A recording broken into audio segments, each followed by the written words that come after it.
Sahana Vavatu Sahanau Bhunaktu Sahaviryam Karavavahai Tejasvinavadhitamastu ma vidvishavahai. Om Shanti Shanti Shanti.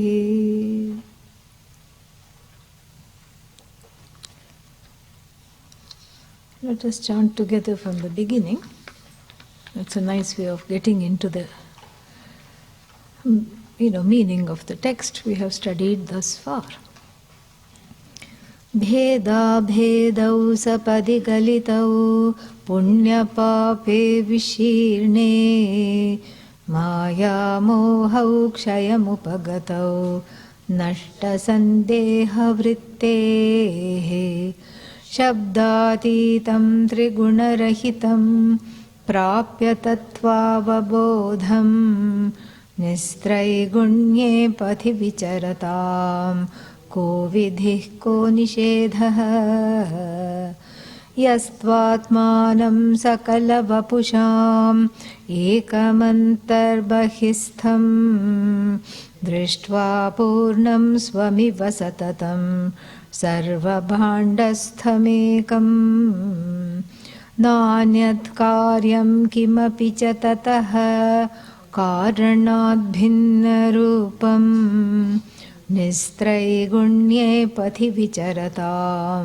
ko vidhih ko nishedhah hemnah karyam hutavah hema eveti yadvat kshire kshiram rasamiva rase toyamevambu madhye evam sarvam samarasataya tvam padam tatpadarthe nistraigunye pathi vicharatam ko vidhih ko nishedhah yasmin vishvam sakala bhuvanam samarasyaika bhutam urvityapo nalamanilakham jivamevam kramena yadksharabdhau samarasataya saindhavaikatva bhutam nistraigunye pathi vicharatam ko vidhih ko nishedhah. So, not yet, little, yeah. So, we have seen the salt doll, and what happened to the salt doll? It became all. That's all, And the salt doll is a, very poignant and a nice metaphor. And it kind of feels nice because you can truly say the salt doll has gone home. And likewise, the person of knowledge has gone to Om. Same way, And so, the one thing, the salt doll metaphor works on many levels and it's successful, primarily because, when the, salt doll enters the ocean water, before it enters, perhaps there is some trepidation. We saw yesterday it was clinging to the teacher, correct? And maybe there is some fear, nervousness about losing itself or whatever it is. And as it is entering the ocean, maybe there is some ecstasy if we get into the mindset of the salt doll, if we can visualize that. Maybe there is some kind of an ecstatic feeling. But then, once it is entering, there is no one there to experience this ecstasy. Maybe it's an anticipated happiness, but really speaking, the salt doll cannot feel ecstatic that it has become one with the ocean. Why? Because it is not there as a separate individual. And this is one of the main reasons the metaphor works, because in the case of the jnani, this is some kind of a spiritual romanticism. One feels like there is a special Brahman experience. Everybody wants to experience Brahman. Who wants to experience Brahman? The one who is already experiencing Brahman. all the time, wants to experience Brahman as a discrete, experience. But that cannot be. Why? Because one is already Brahman. Brahmavit, Brahmaiva bhavati. Mundaka Upanishad says that very, very clearly. The one who is a Brahmavit, the knower of Brahman, is non-separate from Brahman. So there is nothing to become and nothing to experience as a discrete, as a discrete entity. There is no entity there. And this has to be understood. Otherwise one will always have this kind of a, like let me go visit Brahman for some time and become ecstatic and then come back and write about it or even blog about it. Yeah. This doesn't work in that sense because one is already Brahman. One has been Brahman forever, ever, ever and ever. Even the Ajnani is Brahman. The Jnani is also Brahman. Jnani knows it. Ajnani doesn't yet know it. That's all it is. And so the one who knows is not, is not in some kind of a thrill, because any kind of a thrill or an experience, arises in time and then what? Goes away also in time. And what we are talking about, the Ananda, is described in the Taittiriya Upanishad as Ananta. What is Ananta? Limitless. In fact, the word Ananda is just for us. The Upanishad uses the word Ananta. It changes the word Ananda to Ananta. Why just for us? Because it is in keeping with the human aspiration. Ananda and Ananta both. Because if you ask somebody, what do you want? They're not going to just say happiness. They may say, I want to be happy. And then you can tell them, okay, I give you the boon of being happy for 3.5 minutes. What will they say? No, I want to be happy when? Forever. All the time I want to be happy. And so it's very clear that what is wanted, what is desired by all, what is aspired for by all, is that forever. That forever means this experience, we can't even call it experience, the language is so limited here. This happiness or this ananda is not based on an object. First thing it means that because subject-object divide itself is finite, object is finite, so therefore it cannot be based on a division. And if it is based on Advaita, non-division, then also we have an interesting situation here, because then also, it's not an experience, even if it's based on, Advaita, non-duality. Non-duality is not an experience, it is you.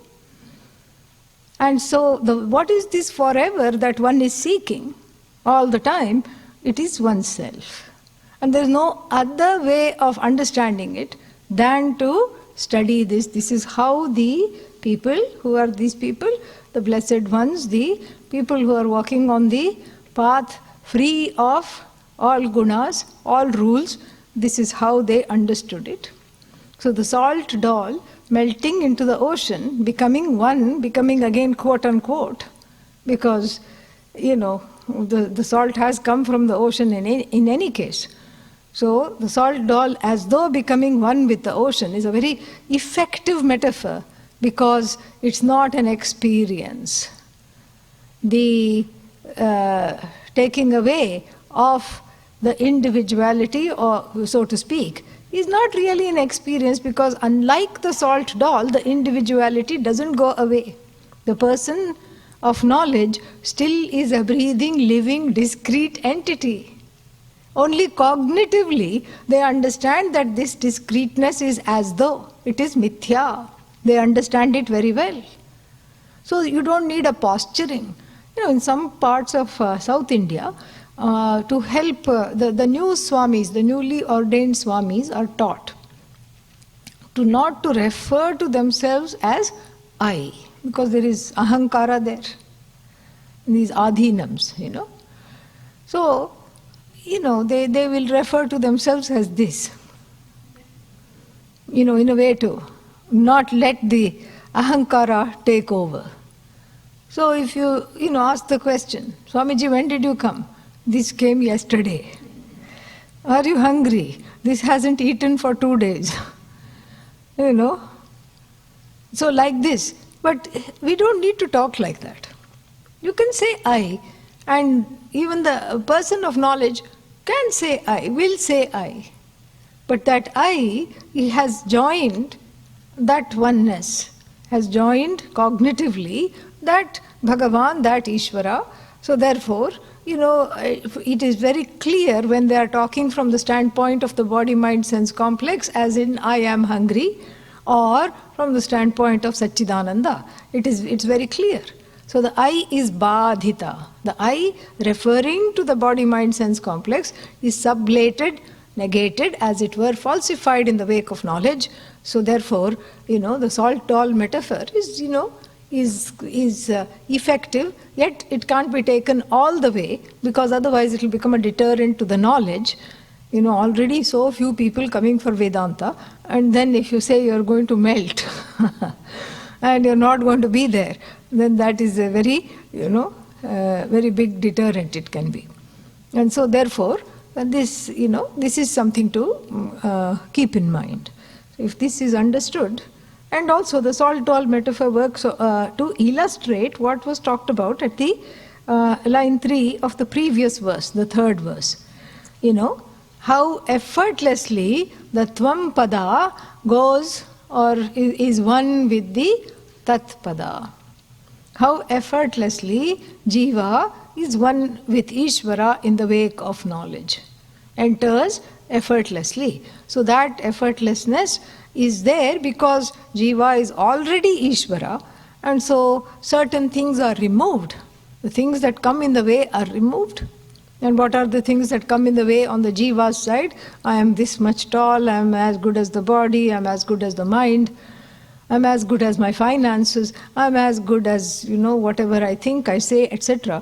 This is the problem, and this is taken away, and that Tvam, which, it's just like when you take potatoes out of the ground, to give them a nice thrashing on the side of the road for the extra clumps to go away. And so, in the same way, this I that is mistaken to be the body, mistaken to be the mind, mistaken to be the senses, has to be taught to identify with Sat Chit Ananda, which we have seen in detail. That it is existent, that it is always present, and it is sentient. It knows, and then finally what else? It is sentient, it is existent, and then it does not come to an end. It is always there, and it takes on many names and forms. Itself, it is infinitely nameless, formless. And so that the I, which identifies before the knowledge strongly with the body-mind-sense complex, is taken to identify with that all. And so that is what is illustrated with the salt doll metaphor. Number 5. Yadvannadyo dadhi samarasau sagaratvam hyavaptau tadvajjivalaya parigatau samarasyaikabhutaha भेदातीतं परिलयगतं सच्चिदानन्दरूपम् together निस्त्रैगुण्ये पथि विचरतां को विधिः को निषेधः yadvat just as nadyah nadi all the rivers nadya udadhi means water, just like the waters of the river. Samarasau means become one, gain oneness with sagaratvam. Gain is in hi avaptau, indeed gain oneness, hi avaptau samarasau. What? with the ocean. They gain oneness, and then gaining oneness, they gain what is called oceanatvam or sagarness. Yeah, oceanness, sagaratvam. Okay. So, yadvat, just as the river waters at some point lose their individual names and forms and gain oneness with the ocean, tadvat jivaha, in the same manner, all the jivas, laya parigatau. Laya parigatau means, when they lose the identification with a particular body's mind sense complex. Samarasya ekabhutaha, and then we have to add one bhavanti, they become. So samarasya ekabhutaha means they become one with what? Satchidananda. And that is described in the third line. So it's a very nice metaphor, and we'll see that, but just understand the meanings of the words now.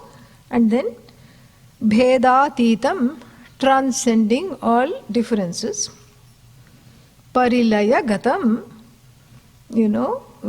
going to a place of resolution. With what? Satchidananda rupam, with Satchidananda, the form that is no form, the name that is no name. No name, no form, but just indicated, that which is indicated by the lakshyartha, by the indicatory words Sat, Chit and Ananda. So this is what is, beautifully illustrated here. And Bhedatitam Parilaya Satchidananda Rupam. And then for such people who are free of all the gunas, all kind of colorations of various emotions, etc., who are wandering freely in the realm of the Satchidananda as Satchidananda, then what kind of rules do they have? What kinds of injunctions, prohibitions? This is the fifth verse. So yadvat, so nadi, nadya udadhi samarasau sagaratvam hi avaptau. It's a very nice metaphor, because in India it is considered very, very holy. There are certain things which are very holy. When two rivers join together, what is it called? Sangama. It is very holy. That is, the whole river life is very, very holy. Then sometimes what happens is that approaching some kind of an obstacle, usually a mountain or something big, then the river, turns as though towards itself to avoid that obstacle, and then goes around the mountain or any obstacle it is there. So when the river turns towards itself, that is also considered very holy, because the river is this individual jiva. And at some point in the jiva's journey, one has to make a U-turn, spelt Y-O-U. Yeah, you have to make the turn, and you have to turn around, and then you have to say, okay, I'm just going aimlessly, and what I need to do is come back. I need to come back to myself. I have to know myself. So that when the river as though goes back to its source from where it came, it doesn't actually go back, but if it, greets a big rock or something, it appears to go back, and then it will go forward again. And so that place is also considered very holy. And finally, the rivers meeting the ocean is, of course, very, very holy. Extremely holy. Why? Because it's all in terms of the human journey. And the human journey is, what kind of a journey is it? It's an endless journey. Very boring journey. Especially if one subscribes to the idea of reincarnation, rebirth, punarjanma, etc., then one life gone. No samarasa. Then another life gone. Halfway. Third life gone. Then again, right from the beginning, everything starts. A for apple, B for bat, C for cat. All these things. No. Same thing. And in every life one feels a kind of a strange deja vu. I think I've been here. I think I've done this before.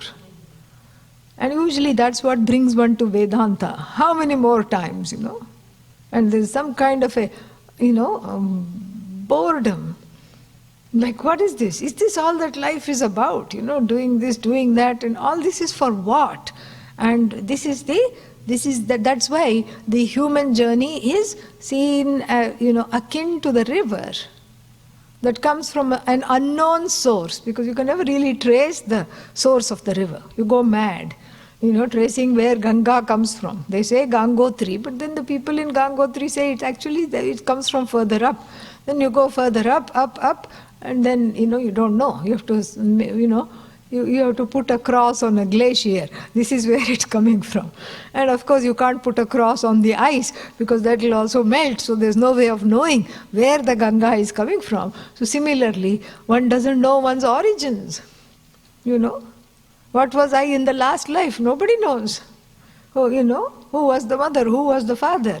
What were my omissions and commissions? No one knows. Only Gupta ji, Chitragupta, the account keeper, the original account keeper of all the karmas, the papa and the punya, that one alone knows. No one else knows. And so therefore, it's a similar trajectory. And the river trickles down, becomes big, goes. But then it feels like it has no elbow room. It's just going. A bank on this side, a bank on that side. And yes, it has a little bit of a power. It can cause some erosion on either sides, but it really cannot, burst and go. And then the river also seems to have some karma. Suddenly, there is one dam, And suddenly there is one dam to divert the river. Here it's happily going along the way. And then even in the jiva's life, becoming spiritual, doing the right things, doing one's nitya karma and all these things, learning shraddha, learning bhakti, cultivating all these things. And then boom, there is one obstacle. A stay order. And it seems like, oh no, when will I gain this? When will I have this? And so like this, even in Vedanta study, there can be many obstacles. One wants to study, one can't. One wants to come, but one can't. Or one thinks one can't. Let me put it this way, And then one is here, okay, you're here, study. Well, I don't feel like going to class. Yeah, in one time, I think it was last 2 years back when I was teaching here, I didn't see somebody and I said, what happened? Are you okay? I just didn't feel like coming, So this is what it is. This is a pratibandhaka. And then that class happened to be a very important class to bring a lot of things together. And so, that's all it is. So one can come to a place where the teaching is there, but one may not be able to avail of it because there is some kind of an emotional issues that one is not able to or refuses to take care of. So many things are there. So these are all like the river being dammed. And then this side there is somebody pushing some trees and populations, houses and all that side also this thing. And then, and similarly the jiva's life is full of things that the jiva cannot bank on. Yeah. Jiva cannot hold on, at least the river has two banks. The jiva has many, many things to bank on. It banks on the jagat, but the jagat itself has an iffy existence. It's like the story that Pujya Swamiji used to tell. This man was adrift in a flood. He was just very, extremely. He didn't know, he knew how to kind of waddle in the water a little bit. And he couldn't keep afloat for too long, he knew that. And then along came a log. Or that's what he thought it was. He said, oh, God is so kind. And he held on to the log. He had a surprise. The log, quote unquote, also held on to him even more tightly. The log also was praying, I don't think I can stay afloat for too long. Let me get something here. The log, quote unquote, turned out to be a baby bear. And then both were holding on to each other tightly. Somehow they made it to the bank, right in the arms of the mother bear. And so from one dangerous situation to the other, the baby was rescued. But the mother did not write a thank you note to the man. No? Yeah. The mother took off after the man, and he climbed a tree. The bear was also good at climbing a tree.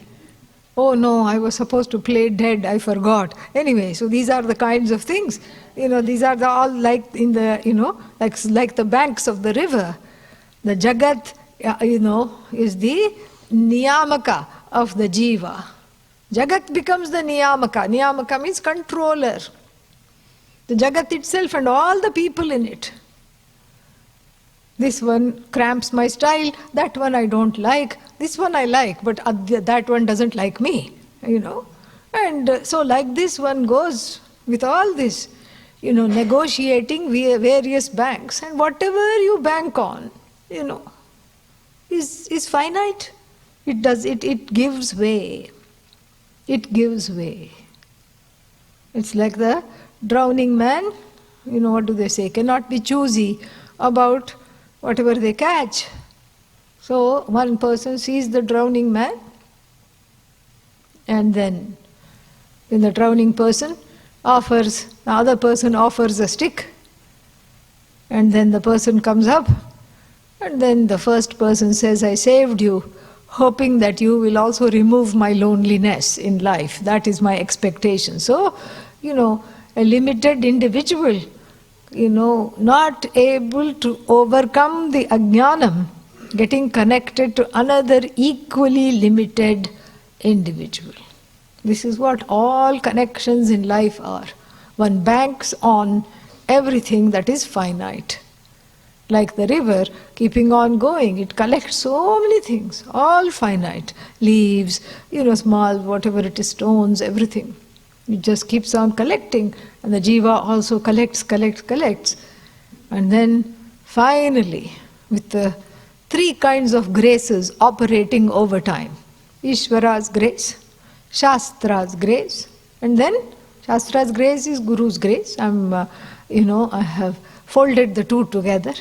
Ishvara's grace, Shastra come Guru's grace, and then Atmanugraha. You have to receive it. You have to say, I really, really want this knowledge at any, every and all costs, and I'm going to do everything to gain the knowledge. Until you bless yourself, no blessing works. You have to bless yourself. This is what it is. And so the river becomes a metaphor of this endless life after life after life of the jiva that is undergoing so many, transformations. And likewise, the river, if you see the Ganga in Karnaprayag, pretty high up, and then it has got, another name. It is not called Ganga. It is called Mandakini. Somewhere else it is called Alakananda. Somewhere else it is called Bhagirathi. Somewhere else it is called Ganga. So many names, Janhavi, all these things. And so likewise, each iteration of the human being comes with a different name, a different form. And you see in Karnaprayag when, Alakananda and Mandakini, one more, Mandakini are meeting. This Alakananda is very kind of greyish white, very foamy, very, robust. And then Mandakini is blue, and you see the meeting point of this grey and this blue becoming kind of green, very beautiful. So it's like that. So in each iteration, there are some samskaras from the last life, and then you keep on going, no destination in sight. Then finally, through the operation of these three graces operating over time, one finally sees the end of this journey. And in the case of the river, it encounters some silt, kind of a delta, not to be, mixed up with the airline, okay? It's the only delta we know these days. So, it's called a delta because it's where the river kind of branches into the fingers and then it enters the sea. So sight to see, it's so beautiful. You can see that in the what is called the Bay of Bengal. Bay of Bengal. Very, very nice to see. And then what? The river heaves a sigh of relief. All it wanted is to be the ocean. All it wanted is to be the ocean. Nothing else. All its life, all its many, many iterations, many, many lives, all it wanted, may I be the ocean, may I be the ocean. Then finally it comes to the ocean, becomes one with the ocean. And then you cannot say, oh, right here is Ganga, this was Yamuna, this was. It doesn't even make sense. It has a new iteration, a new birth, a new name, and you know what? If a limitless form, ocean. And so too the jiva, giving up that Atma Ajnanam, as it were, understands the oneness with Bhagavan, with Ishvara, and who is infinite, nameless, formless. All names, all forms are not without Bhagavan, but Bhagavan is free of all names, all forms. And so this jiva is one with Bhagavan, becomes a source of blessing for others. Just like our Pujya Swamiji was, becomes a source of blessing. Continuous blessing. And, where the person just has to be, and then everybody is all well. And that is how it is, And it is even said in some of the later Buddhist writings by some of the, the accounts of the students, it is said that when Buddha was sitting under a tree, any place, in meditation, 100-mile radius around him, nothing was sick. No birds, no human beings, nothing was ailing. That is what the whole thing is, because all is well, everything is all right. And since such jnanis, such saintly, blessed ones, don't want anything for themselves, whatever you ask, they become an altar for everyone else's desires. Atmagyam hi archayet bhutikamaha. Bhutikamaha means the people who want material gains. May they find the jnani and worship the jnani. Why should I worship the jnani? If I don't want jnanam, still I should worship the jnani? Yes, because the jnani doesn't want anything, and becomes therefore a very fitting altar of your surrender. Being desireless, and your desire becomes a prayer at their feet, and because of their compassion, they are able to just say, tathastu. And if there is not what we call prabala prarabdha, strong pratibandha, strong, what should I say, karmic residue standing in the name, it comes true. And this is what, the people at large call these miracles.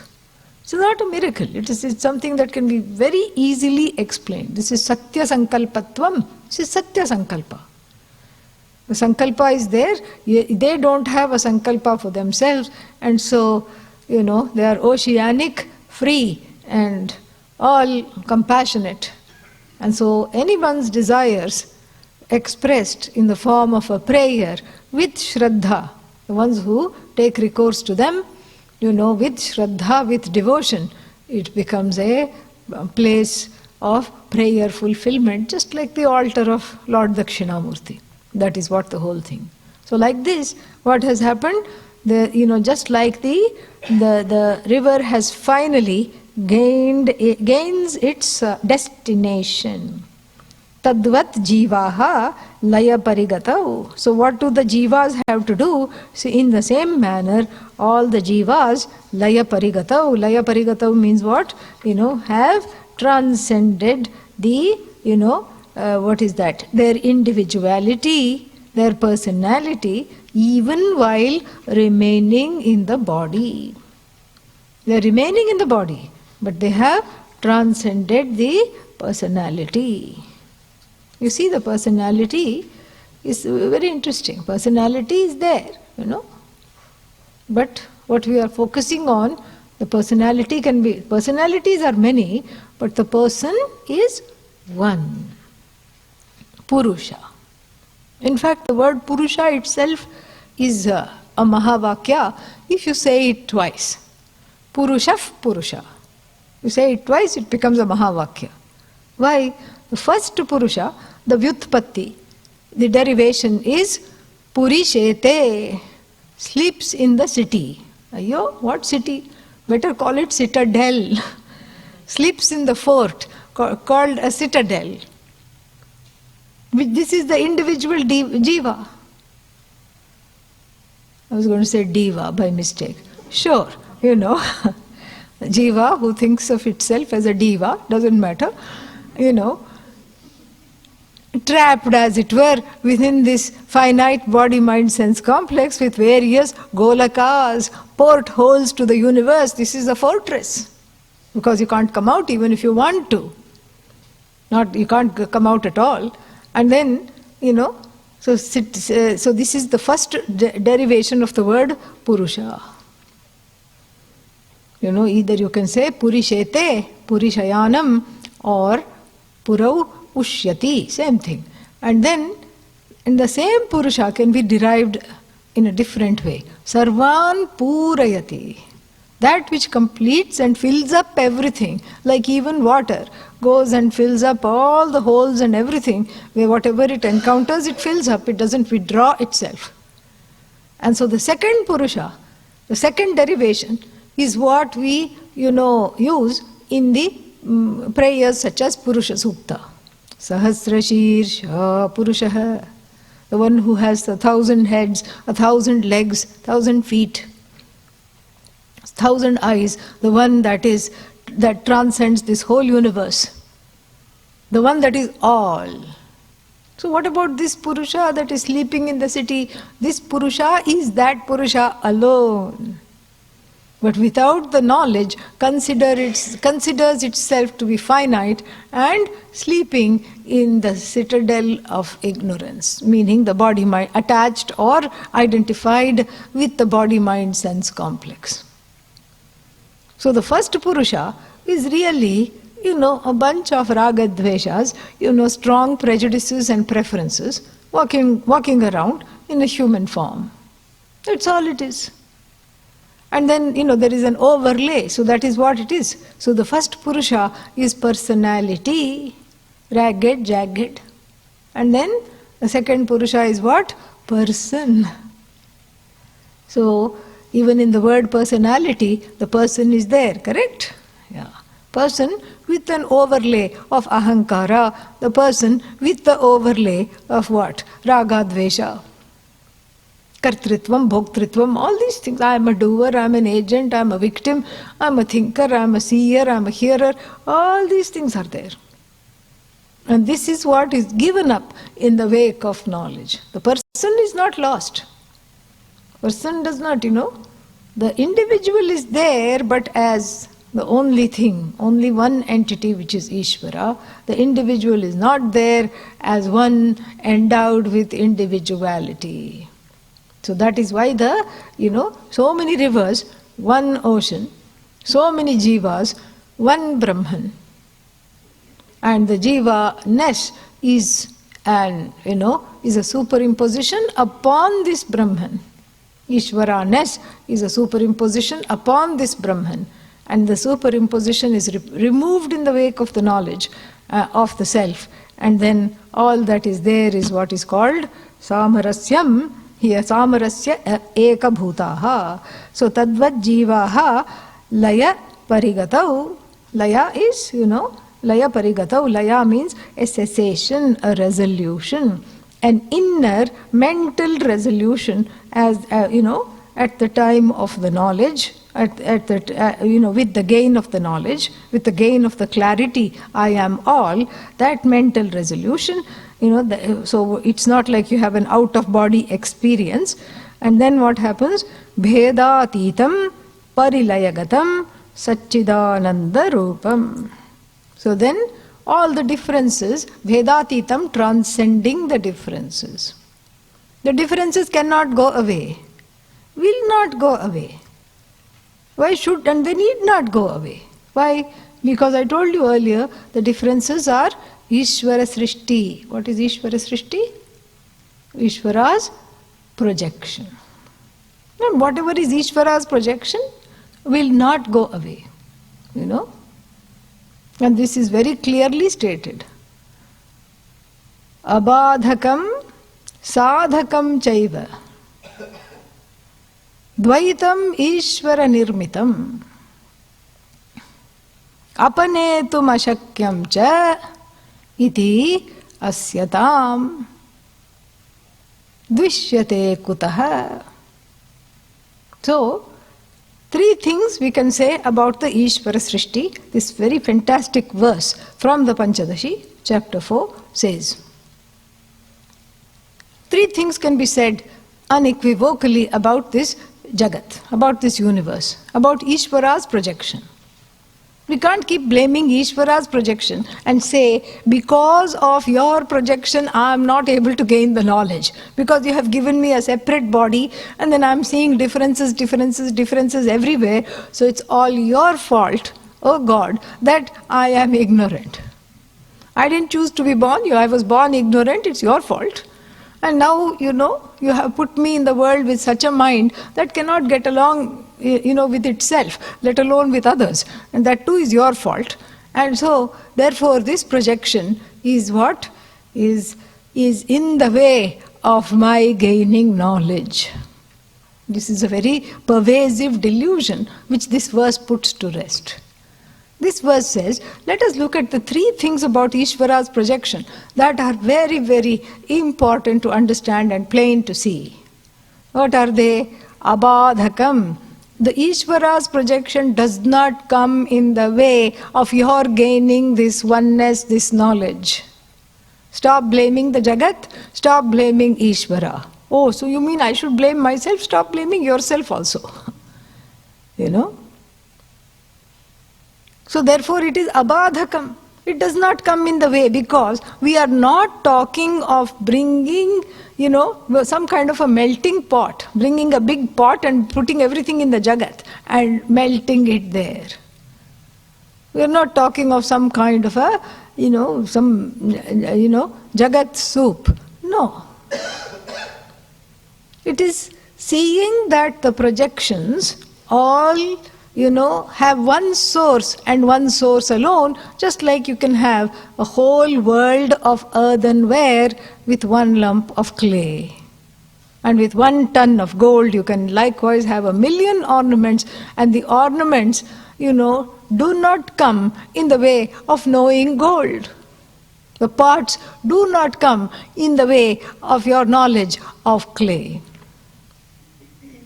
So this is something we have to see very, very clearly. And likewise, Ishvara Srishti is abadhaka, does not come in your way of seeking this self-knowledge. In fact, it is not only abadhaka, it is also sadhaka, it is helpful.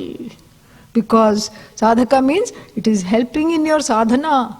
Because without Ishvara's projection, you would not have this body, correct? And then the teacher would not have that body.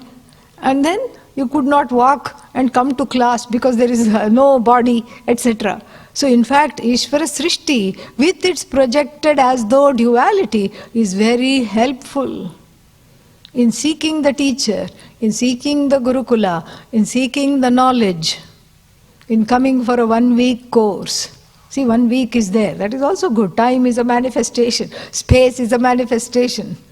So everything is actually very helpful. Abadhakam sadhakam chaiva dvaitam ishvara nirmitam. So Ishvara's duality is not coming in the way of your gaining this knowledge. And therefore what? Stop blaming the Jagat, stop blaming Bhagavan, stop blaming yourself. Abadhakam, sadhakam. And the third thing we have to know about Ishvara Srishti, Ishvara's projection, is that apanetum ashakyam chaiva. Apanetum means, to remove. Ashakyam, impossible to remove. So even if it were not badhaka, and it was a sadhaka, no point in discussing Ishvara Srishti because it is impossible to remove. It's Ishvara's projection. Vikshepa Shakti. And so therefore what? Astu eva. And then let it be so. Dvishyate kutaha. Why do you hate it so much? Why do you hate this, Ishvara Srishti? Ishvara Srishta Dvaitam, Ishvara's projected duality. Why do you have such a truck with Ishvara's duality? And making peace with Ishvara's duality is already one step, towards gaining this knowledge. You have to let go. You have to come to a place of acceptance. No, but I cannot accept. Okay, accept the non-acceptance. But I cannot accept the non-acceptance. Accept the inability to accept the non-acceptance. When I do not have the ability to accept the non-acceptance of the non-acceptance, then accept the non-acceptance of the non-acceptance of the non-acceptance of the non-acceptance of the non-acceptance. Tell me when to stop. Of the non-acceptance. At some point you have to stop and you have to say, okay, the 10th non-acceptance I can accept. Abba, thank God. Good. Now we are talking. This is the whole thing. And so therefore this laya parigatau doesn't mean you try to, take a wrecking ball and destroy Ishvara's duality or you destroy yourself. No. Everything is as is. And you have a different vantage point. The Shastra opens new vistas. And the road of the Upanishad is like that. It is full of wonderful views. Like you go on a nice rural road somewhere or by the seashore or something. On the mountains, you drive in the mountains. And suddenly there is a sign, Vista Point. And then you quickly drive up there, park the car, you have to climb a few steps and then you look. Oh, what a wonderful gorge. Yes, there is a waterfall, wonderful. So the road of the Upanishad. And when you travel on this road of self-discovery, it offers a different vista point from the one that, it has taken you out of. It has taken you out of the feeling that I'm in a rut, I'm in a glut, I'm nothing, I'm nobody, I don't have perspective, and everything is coming in my way, and then it takes you to a place from where you can enjoy Bhagavan's universe. You can enjoy yourself without undergoing any change physically or on the material realm. No change at all. And so this is why it is said, it is said here, Bhedatitam, transcending the differences. Transcending the differences not by destroying them. First by accepting them as Ishvara's duality, making peace with them. Surrendering to that which I cannot change.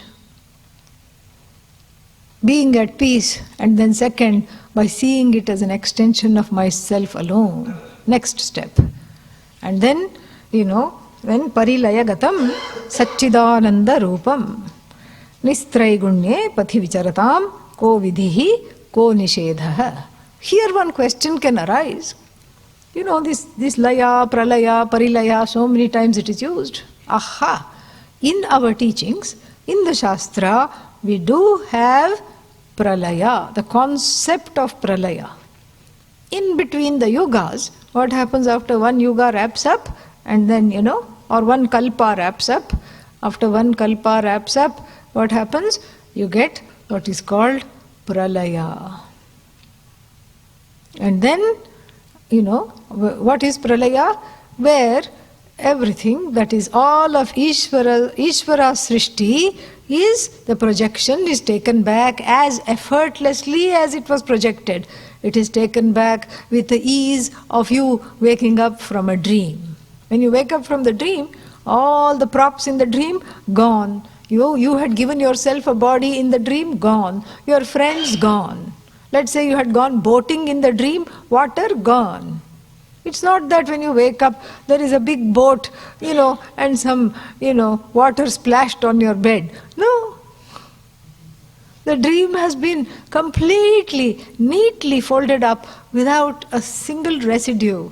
And likewise, this whole Jagat, wraps up without any residue, not even a little pin, and because sometimes when you have an event, you put up all the tents and everything, chairs, tables, and when you take everything away, you leave something behind. But here, without any residue, Ishvara, the all-knowing Ishvara, has the ability to take everything back unto itself. That power is there. The power to samhara shakti, to withdraw the universe. Samhara is not destruction, it's withdrawal. And so this withdrawal takes place when the current jivas, come to, this is just a temporary, a time-bound explanation. When the current jivas come to a place of stasis in terms of fulfilling desires, and so they are taken back to that oneness, and the whole show, jiva, ishvara differences, etc., is dismantled. No ishvaratvam, ishvara-ness, no jiva-ness. It's all just one. So the question can arise, and people ask me this all the time, why should I not wait till pralaya to gain this knowledge? I mean, I don't even need this knowledge. Forget knowledge, Pralaya, I just, I become one with Bhagavan. That is the whole point. Why find a Gurukula and go to 5 classes a day? Am I out of my mind, This is going to happen automatically anyway, this oneness. Yeah, you only have to wait for, now it is Kali Yuga, and it is 436,000 years long, and out of that we have finished 1/4. I'm saying that because we keep saying Prathame Pade, the first fourth. And that was being said from Adi Shankara's time. Kali Yuge, Prathame Pade, and so for even the last 5,000 years have not been any drop, have not been any difference. Because when we are talking of 400,000 years plus, what does 5,000 years do? Nothing. And so then, in this vast, 400 and so 1/4 is done, let us say. So we still have 336,000, in the best case scenario, you have to wait for 336,000 years to gain this automatic quote-unquote oneness. And in that time, one will be born, 8-10 times perhaps, who knows, And so many generations, so many times, so much travel, everything. And then the pralaya is also a temporary reprieve. It is not that the desires have been burnt in the wake of knowledge. No, the desires are still there. And then, what happens? The desires are still there. But then what has happened to them? They have gone into a place of dormancy, repose. Then that's how the next yuga, next kalpa comes out, because, the desire knocks on Ishvara's door of the various jivas. We are tired of being one with you. We want to separate. Let us out. Let me out. I want to experience this world. I want to have this. I want to have that. I want to go. I want to be. I want to do this. And you can't do anything without a body. And so then the whole cycle starts again. So kamayat bahusyam praja yegeti satapo tapyat satapastabdva idagam sarvam asrijat. Then Ishvara visualizes how it was in the last cycle of creation, and then puts forth, as it were, another world for the jivas to quote unquote enjoy. Really, what enjoyment. So therefore, we have some problems. So therefore, first problem of waiting for pralaya, other than the fact that it's the silliest choice one can make, is that, it is finite. Pralaya too is finite, it is temporary. Second choice is that you cannot study in pralaya because there is no guru, no shishya, nothing. And so you give up plan B because there ain't one. And even going to Brahmaloka, because the first portion of the Veda, has some tantalizing descriptions of Brahmaloka. Everybody has a cloud cushion, yeah. Everybody is permanently on cloud 9. And then Brahmaji is teaching. Oh, what is he teaching? Śukāṣṭakam. What else will he teach? And sitting there in front of Brahmaji, one cannot but feel depressed. Ayyo, that I already learned there. Kuch naya chahiye tha, something new I wanted. What is this same old, same old? Why didn't I pay attention at that time, So what else will he teach? Śukāṣṭakam is in keeping with the Upanishad. Whatever he teaches will be as good as Śukāṣṭakam because this is in keeping with the Upanishad. It is keeping with the message of the Upanishad, the Bhagavad Gita, everything, all the Shastras are here, right here. And therefore, so the plan, plan B and plan C. And going to Brahmaloka is so difficult. You know what you have to do to go to Brahmaloka? To go to Brahmaloka, you have to first do puja. How many hours a day? Many hours a day. Shuddhatmaji will go till 6 o'clock. Is okay? Yeah. Did you have some announcement or something afterwards? Okay. So, to go to Brahmaloka, you have to pray and do puja for how long? For maybe, if you have to put a number on it, 18 hours a day. Okay? And then what about the other hours? I can sleep? No. Then you do what is called meditation, upasana. So, yajna for how long? 18 hours a day. And then meditation, upasana for 24, for the rest of the 6 hours or whatever is left. And then what? When do I eat? If you want to go to Brahmaloka, don't worry about food. When do I sleep? Sleep is overrated anyway. In the middle of the night, you're checking Facebook updates. So, what's the point? So that is, it's crazy. It's totally, totally crazy. And so therefore, going to Brahmaloka is very, very difficult. Gaining the knowledge, very, very easy. And so therefore, this is not recommended. So then, so bhedatitam, parilayagatam, and then, so parilayagatam is not losing, going into some kind of a laya. Parilayagatam here means, what have they gained? Satchidananda Rupam. Satchidananda Rupam, they have gained. And so that's why they are free from all the 3 gunas, free from raga, free from dvesha. You cannot, do any kind of what's its name? Rules. And there are no rules for the person with no paths, no nothing. And there are no rules for the person with no ragas and dveshas. Drishtva vedyam paramatha padam Svatmabodha swarupam Buddhyatmanam sakala vapusham Ekamantar bahistham Bhutva nityam saduditataya Svaprakashat swarupam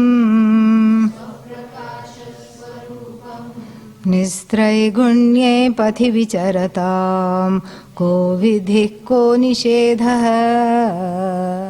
Yeah. So, the other thing that these people have done, the blessed ones, what have they done? Drishtva. Drishtva means matva, gaining this knowledge, seeing the truth of themselves, as good as seeing, Drishtva vedyam. Vedyam means that which is to be known. That which is to be known, they have known. Paramatha padam. And, this is very intriguing. What is to be known? So many things to be known. If you open one, what is that? One page of the internet, you will see so many things you don't know. So many things. One Google is enough. And so many things you don't know are already there, and the more you know, the more you don't know. And if that is how people go crazy in the world. And then nowadays, now there is all this thing called social media. There is one Facebook, and there is another one, more, what is that? More Twitter. Yeah, Twitter, and then Instagram. Instagram, they put only some photos there. But this is as far as I know, okay, yeah. And then this Twitter is the thing, because you can have fights with others over Twitter. Yeah. In the world, they are called people, and the Twitter, they are called tweeple. Yeah. Twitter people. Yeah. Tweeple. All these things, new lingo. And so then they will argue. They'll argue for 3 months. What is the color of this dress? Who cares? There was actually something like that. Is it blue or is it yellow? Who cares? Is it your dress? No, it's not my dress. Then shut up. Why are you so worried about it? Let it be any color. Let it be grey. Let it be anything. Why are you so worried about what color it is? Huh? Keep quiet. And then so therefore, this is where one thinks one has to know. Because there is a pressure. Because this is what people unfortunately are talking about. So you go to a party, Brahman is not the most popular subject at the party. Yeah. People talk about so many other things. Oh, what is happening here? Who is coming there? What's going on? In anything you talk about is what? And that was told right from the beginning. The first 2 words of this shloka, what is that? Bheda and Abheda. Already kotidvayam, 2 sides, fighting all the time, conflict. Just full of that. You can't, there is no safe topic. They say don't discuss politics or religion. They say that. But even if you discuss a dress, you start fighting with somebody else. And so like this, Vedyam is too many. And then even if you're not indulging in small talk and coming into some kind of a conflict, even on the bigger level, if you are a scientist or if one is a researcher or a scientist, then what happens? There also is a lot to know. The more you know, the more you don't know. And there was one person who studied bats, one Indian gentleman. His whole life was given to bats. And interestingly, his name was Bhatnagar. But in this country, they called him Dr. Batnagar. Yeah. Whole life given to bats. What do they do? This kind of bat, that kind of bat. What fruits it eats, where does it go, and how does it, what does it do? Whole life. And he could rattle off all the species, everything. And then this is also Vedyam.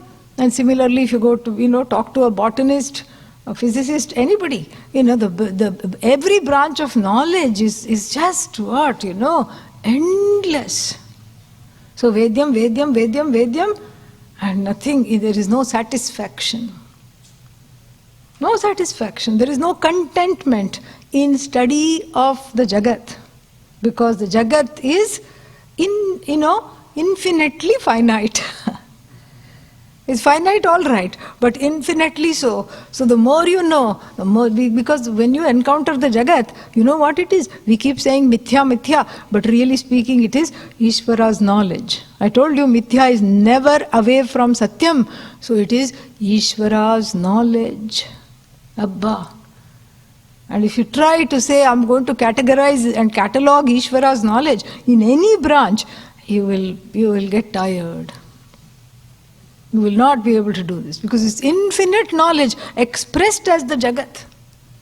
And so you can't really have any satisfaction of, Vedya, that is which is to be known, knowledge of thing universe. And therefore what?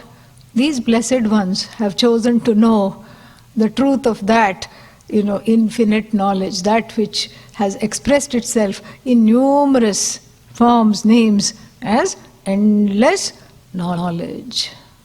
This is what the whole thing is. Amazing. Absolutely amazing. And so therefore, we have the word Paramatha Padam. Paramatha Padam means that goal of where all the knowledges go. I told you the Jagat is an expression of Ishvara's knowledge. So you transcend the object of knowledge, such as bat, cat, rat, hat, mat, and then you transcend the knower. I am the one who is the knower of bat, cat, hat, mat, rat. And you transcend the means of knowledge. I use this sense organ, I use this anumana, inference, etc. And all that is there is knowledge. That is what is called Param Padam. Paramam Padam. And here it is Param Atha. Atha means indeed, it is that. Atha also is Mangala Suchaka. Mangala Suchaka means it is an auspicious destination where all things to know is just really one thing to know. That Satchidananda alone is there to know, knowing which one knows, as it were, everything, as an expression of that Satchidananda. So the more you try to make an effort to keep doing this, that or the other, the more you try to make an effort, what will happen? The less satisfied you will be to know all kinds of finite things. And therefore, go to the source, Paramatha Padam Drishtva, and then what is that Paramatha Padam? How do I understand Ishvara? And as Svatmabodha Swarupena, Svatmabodha Swarupam. Swasya Atma, Svatma, Swasya Atmana Swarupaha, Svatma Swarupaha, Tasya Avabodhaha, Svatma Swarupa Avabodhaha. And I told you, the Upasarga, the prefix Ava, means deep assimilation, where the knowledge has descended to every pore and remains, abides in one without a shadow of doubt, without a shadow of what? Vagueness or error. So, this is what they have known, Drishtva, Paramatha Padam. And what is that? They went to seek Ishvara. These jnanis, they said, oh, I want Bhagavan and Bhagavan alone, I want Ishvara. And then, interestingly, they found themselves.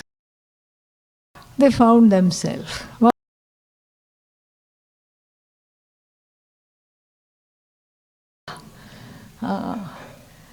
He was frightened, could not handle it. Why?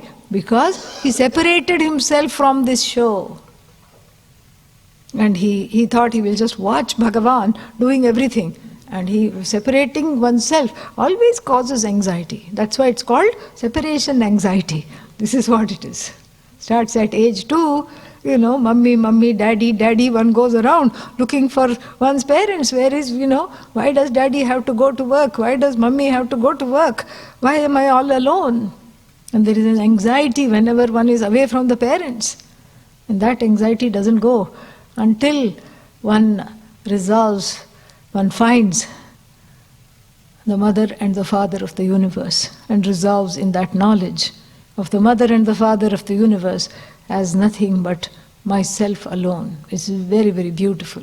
So then they found out that, this ultimate knowledge was indeed themselves alone. So, Buddhva Atmanam Sakala Vapusham Ekamantar Bahistham. Buddhva means having known, Atmanam, they saw their self. This is what the knowledge is. You see your Atma, yourself as Sakala Vapusham. It is already repeated earlier also. Where did we see it? Which verse? Tell me. Second verse? Yeah. First line, second verse itself we saw. Sakala Vapusham. And I told you that the identification of me as this body, of touch is there. I say me, not me. So really speaking, Sakala Vapusham, it's to get to that with the help of this knowledge, these blessed ones have seen that there is no body outside of the Atma. The I has joined Satchidananda. So the I is no longer identified just with one body. And then so therefore the I can appreciate as abiding in all bodies. Here one doubt can arise, already I'm having trouble with boundaries, and then what, I feel everyone's emotions very, very much. And then, now if I'm all bodies, then I'll have a big headache. Everyone's headache will become my headache, correct? Ek bada headache, I will get a huge headache, Even though it's called migraine, it is everyone else's grain that I'm experiencing as migraine. So this is a doubt. And even children, when you have these satsang with children, they ask this question. So if Ishvara is everybody, then will he have everyone's headache? No. Why? Because thankfully Ishvara doesn't have a head, to call his own. So that is the main reason. No name, no form, no headache. So this is what has to be understood. That this oneness is not on the level of headaches, etc. The oneness is here we can use the word, a transcendental oneness from the standpoint of the pot clay example. The clay, the pot identifying as clay and seeing itself in all other pots.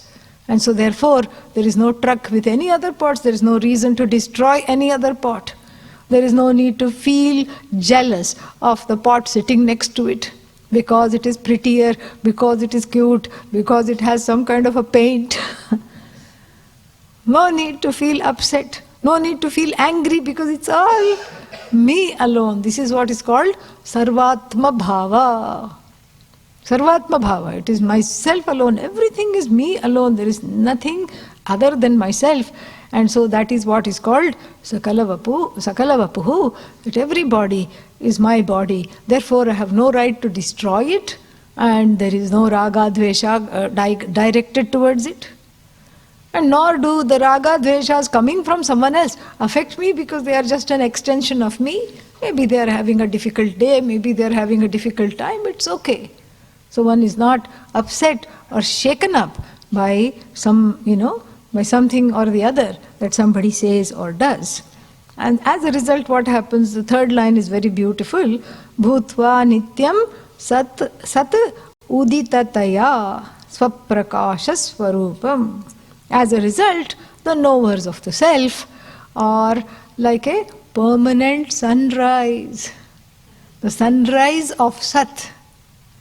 Yeah, that's why, the sannyasis wear orange color to denote the rise of knowledge, the sunrise, the rising of knowledge.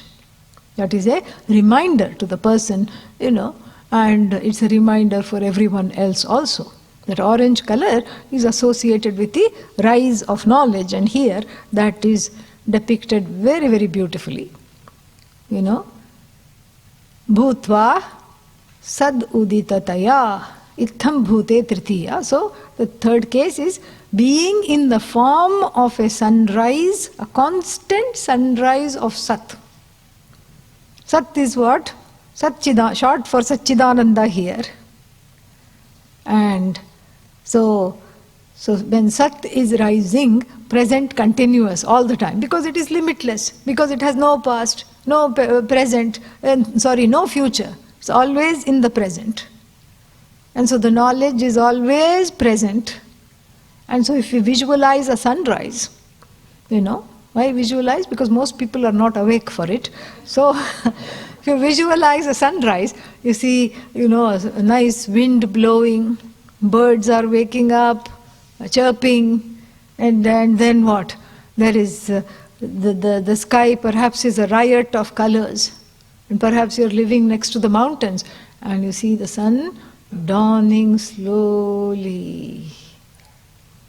See the sun dawning slowly, and this orange color comes, and let's say just we stop right there. It doesn't come, because you can't, they can give the example of high noon, meaning somebody who has completely internalized the knowledge, but you can't look and enjoy high noon. You can't look at the sun.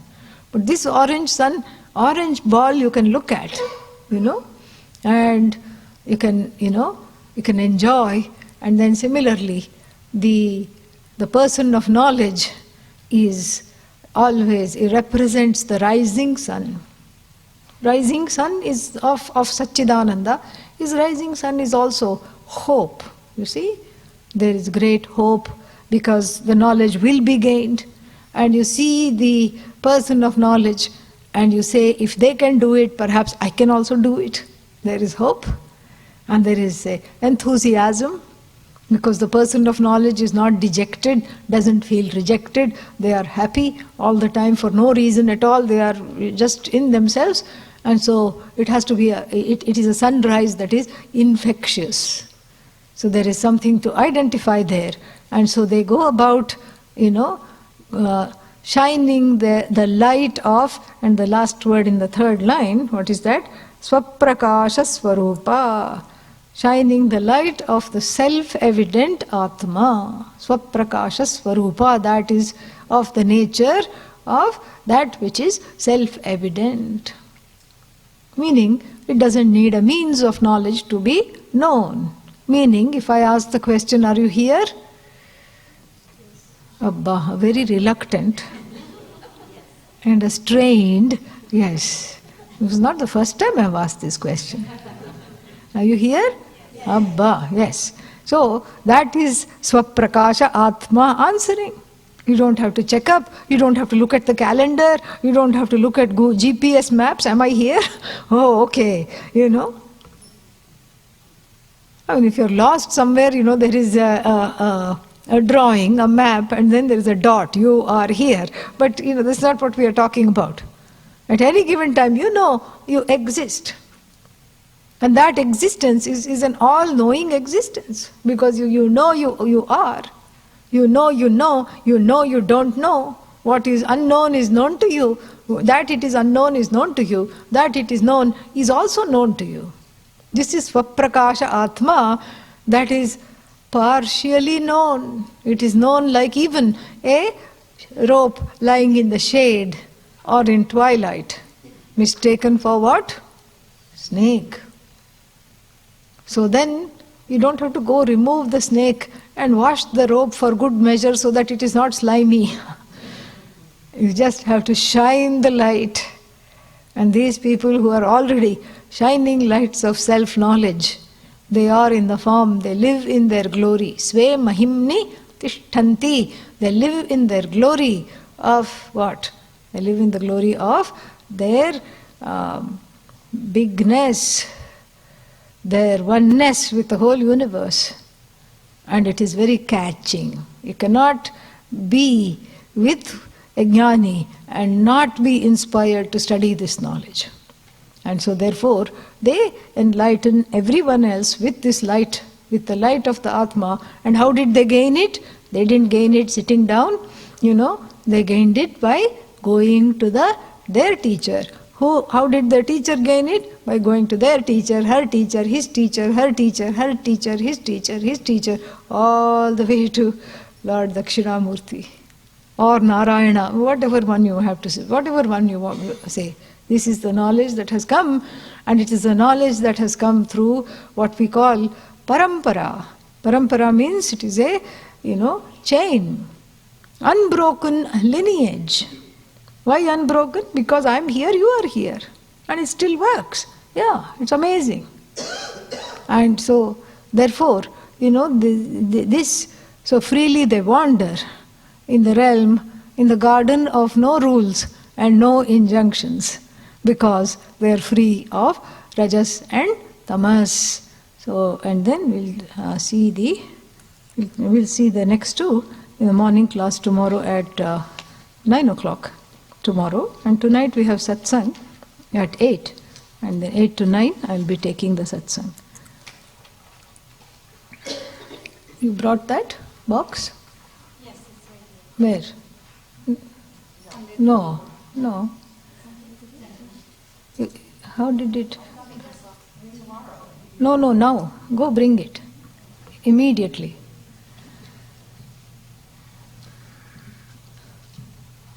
I have recorded some talks, again, on a flash drive that I'd like to give to all of you.